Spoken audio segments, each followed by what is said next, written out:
The Southern Ocean Lodge has a magnificent spa that takes advantage of its natural surroundings, utilising some of the island's flora for a truly luxurious experience.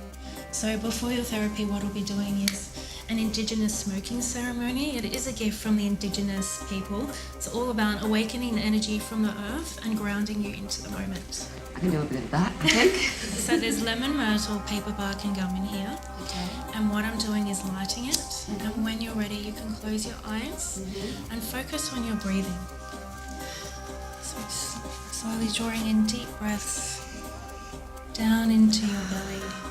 Ainsley, you really feel like when you're looking out of the windows here, it's such an amazing view that you're almost in treetops and you're in your own little private cubby house. It is. I actually call it my own castle.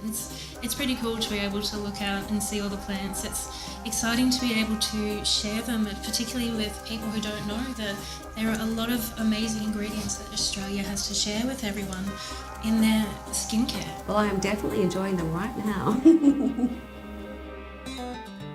Alistair is the Southern Ocean Lodge's executive chef, and even though he's from halfway around the world, it didn't take him long to adapt to his Kangaroo Island surrounds and employ some of the area's unique foods to his fabulous dishes. Is this like a chef's dream?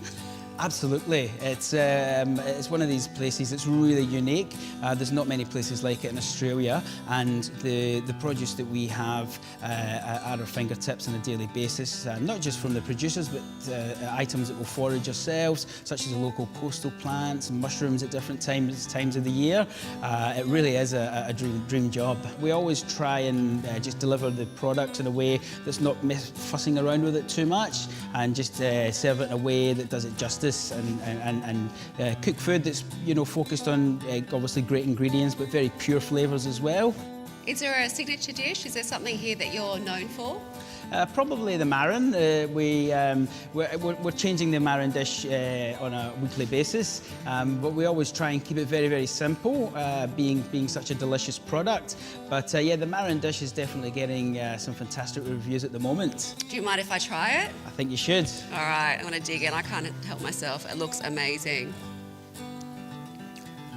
Oh, so good.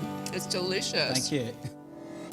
As well as having a fabulous range of food producers, Kangaroo Island is beginning to earn a reputation for its wine. And John Hurd, the Southern Ocean Lodge's GM, has the enviable position of choosing what goes on display here.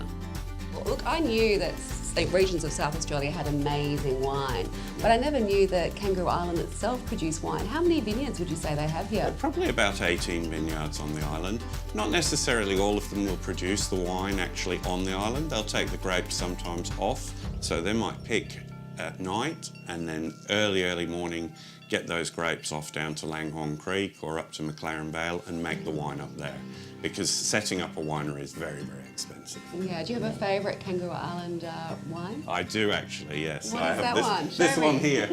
This is my favourite Kangaroo Island wine. It's the Investigator from the Islander Estate. It's made by Jacques Lurton.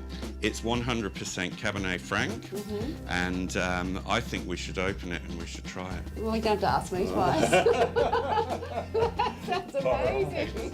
Sounds really good. Well, that's one of the great things about staying here and being a guest. For sure. That you can go down to the bar and anything that's on display, you can just help yourself, can't Absolutely, yeah. you? You would lose money with me. Possibly. You would. Before I reluctantly left this amazing place, Mike took me on a fabulous evening tour to enjoy some canapes and observe some of the island's namesake. Some people are starting to call Kangaroo Island Australia's version of the Galapagos Islands, and this is a really good example of why that is. The kangaroos here are a subspecies of the western grey kangaroo. Because they've been isolated from the mainland for about 15,000 years. They've just evolved a few slight differences.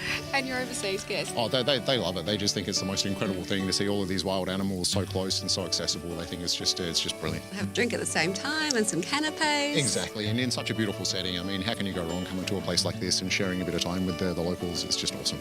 If you're into the outdoors and nature, then you'll love Kangaroo Island. It's untamed, untouched, and unforgettable.